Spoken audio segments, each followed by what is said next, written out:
Okay, so good day my fellow taong bayan mga ka-Seymour, at ngayon po pag-usapan na natin tong grabeng pagtaas ng fuel prices po dito sa bansa natin, kasi sigurado po ako lahat tayo dito ay affected one way or another. Okay, so yung naging problema po kasi dito, currently meron pong mga dates na pinrovide yung Department of Energy at mga presyo kung ano yung dapat or maging basihan dapat ng presyo ng mga gasoline stations natin. Pero ngayon, allegedly, meron na daw mas mataas pa dito yung in-increase, at meron daw pong mga mas nauna pa mag-increase na hindi nasunod na tong date. Kasi supposedly po, from March 6 to 9 as provided dito, ito lang dapat talaga yung presyo ng mga gasolina dito sa atin. So currently po, there are a number of gasoline stations, 54 gas stations, na inisyuhan po ng Department of Energy ng show cause order. So when you say show cause order, mag-explain po yan kung bakit mas mataas yung presyo nila compare dito sa pinrovide na guidelines ng DOE, or kung bakit mas maaga silang tumaas dito na hindi pa lumalampas ng March 9. Okay, so aside from that po, i-discuss ko na lang din kung ano ba yung reason bakit tumataas yung oil prices, although I'm sure meron naman kayong idea. Pero pag-usapan pa rin po natin kasi it's still a pretty interesting discussion kung ako po ang tatanungin ninyo. And then mag-explain lang din po ako kung ano ba talaga yung obligations natin dito as the taong bayan, may it be as the provider ng mga gasolina or as the consumer nito. Okay, so yan po ang magiging discussion natin for today. So regarding dito po, may magandang presentation actually yung Philippine Information Agency. So pwede nyo rin po yan i-search, yung PIA Metro Manila, yung nag-release ng infographics na to. So kaya po tayo affected is, number one, yung main reason po talaga is because of this one, yung nangyayaring kaguluhan dun sa Middle East. To be specific, yung between Israel, Iran, and United States of America. And kaya po yan affected talaga tayo is because of this one, yung Strait of Hormuz. So yung Strait of Hormuz po kasi is a strait kung saan may control dito yung Iran, kasi kita nyo po to yan. And then ito po ay mga neighboring countries po to, kita nyo naman yung mouse ko, diba? Neighboring countries na dito lahat dumadaan. So yung ginawa po ng Iran, kasi ginulo sila ng Israel at USA, hinarangan nila to ngayon. So yung pag-supply ng fuel from other Middle Eastern countries ay naapektuhan din kasi hindi na sila makadaan dito. And kung makikita po ninyo dito sa bansa, approximately 16 to 20% of the world's total petroleum consumption passes through this strait daily. So, di ba? Diyan po makikita ninyo 20% ng gasolina ng buong mundo dito po dumadaan araw-araw. At yung next pa ditong, although hindi na nakalagay dito sa infographics nila, pero out of this 16 to 20%, 80% nito pumupunta sa Asia. 'Di ba? So sa 80% nun napupunta hindi lang sa atin, sa buong Asian region. Okay? And then sa next infographic po ng PIA ay makita ninyo 98% of the Philippines crude oil importation comes from the Middle East.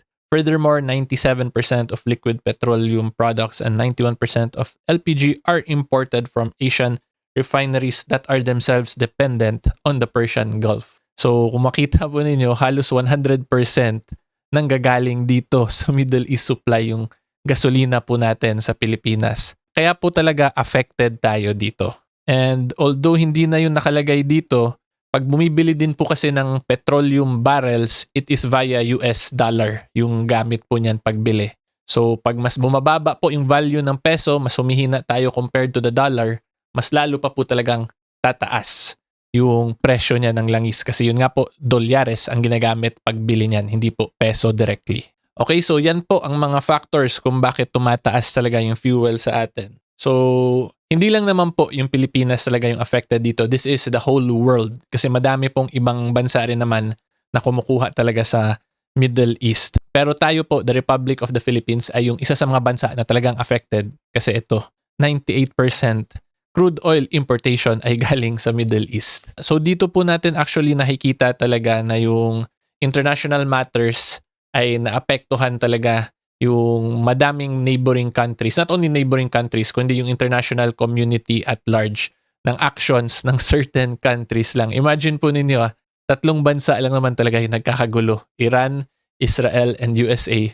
Pero halos lahat po ng bansa sa mundo apektado because of the supply nung gasolina or ng petroleum. So yan po ang rason kaya talaga mataas currently. So sana nga po hindi umabot to ng ng 100 pesos, diba? Kasi hindi po natin alam gaano katagal yung magiging issue sa Middle East between Iran and USA. So yan, currently alam ko nasa 70 pesos plus na tas magi-increase pa daw ulit tomorrow. And then yung petroleum ngayon sa international community is nasa $100 plus na rin per barrel. So taas po talaga siya ng taas ngayon every week yung presyo, not only here locally but in the international community. So I am hoping na the PBBM admin will be able to do something to combat this because like what is flashed here, 98% ay galing po sa Middle East. Okay, so anyway po, ngayon discuss naman natin yung mga legal provisions, kung ano ba talaga yung trabaho ng DOE, kung yung DOE ba talaga yung nagre-regulate ng prices, at yung mga limitations ng period kung kailan na pwede mag-increase, kung meron ba talagang power yung DOE sa ganon. Okay? Okay, so quick break lang po, my fellow taong bayan, mga ka-Seymour, at gusto ko lang po kayo pasalamatan kasi we have recently crossed po 390,000 na po tayo na subscribers sa YouTube. Parang kailan lang po, nasa 380 tayo, no? Yung reminders ko pa ulit-ulit 380. So maraming salamat po sa inyong lahat na nakasubscribe, and of course, thank you in advance sa mga magsasubscribe pa lang po. And then tandaan po ninyo, pag sa YouTube po kayo magsasubscribe, 100% libre po. Basta sa YouTube yon. Okay, so hopefully po you can consider subscribing sa YouTube, and of course, i-like din po mismo itong video na to. Ngayon, tuloy po tayo sa discussion.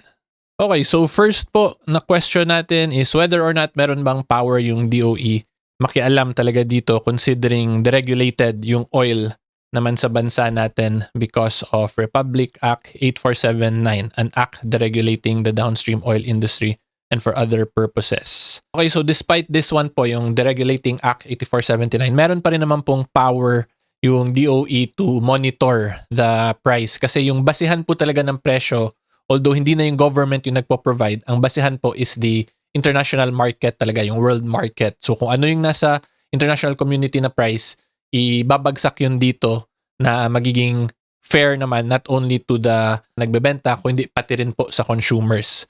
So kung tumataas sa international community, tataas din po dito sa atin, pero kung bababa naman, bababa rin. So yung trabaho po ng DOE doon is sundan kung whether or not nasusunod ba dito sa atin ng mga gas companies yung market value compared sa international community. Ang dating po parang regulated pa rin, pero hindi talaga regulated kasi basehan nga nun is the market value based on the international community in general. Diba? Hindi po yung government or yung DOE ang nagpo-provide nun. Diba? So in other words, deregulated na talaga dito sa atin. Pero despite the deregulation, it still needs to follow yung patas na value ng international community. So therefore po, pwede naman at allowed tong ginawa ng DOE na magpa-issue ng show cause order kasi it is within their powers nga to monitor kung whether or not nagko-comply ba to sila.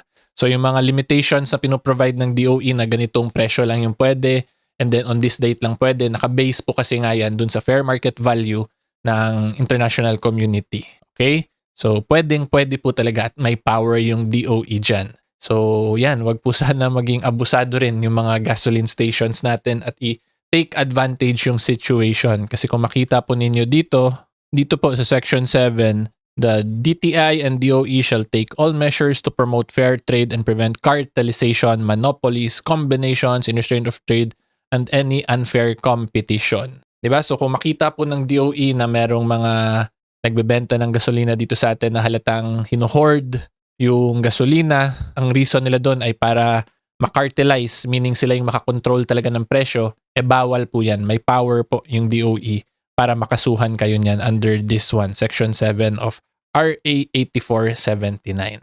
Okay? And then, yung next interesting question na lang po natin dito is kung pwede ba yung old stock pero yung mga new price na pinrovide ng DOE yung papagbasihan. Okay, at ang sagot po dyan is unfortunately legal po yun at pwede po yun kasi wala naman po sa batas na nagsasabi na ang basihan ng presyo is yung purchase price.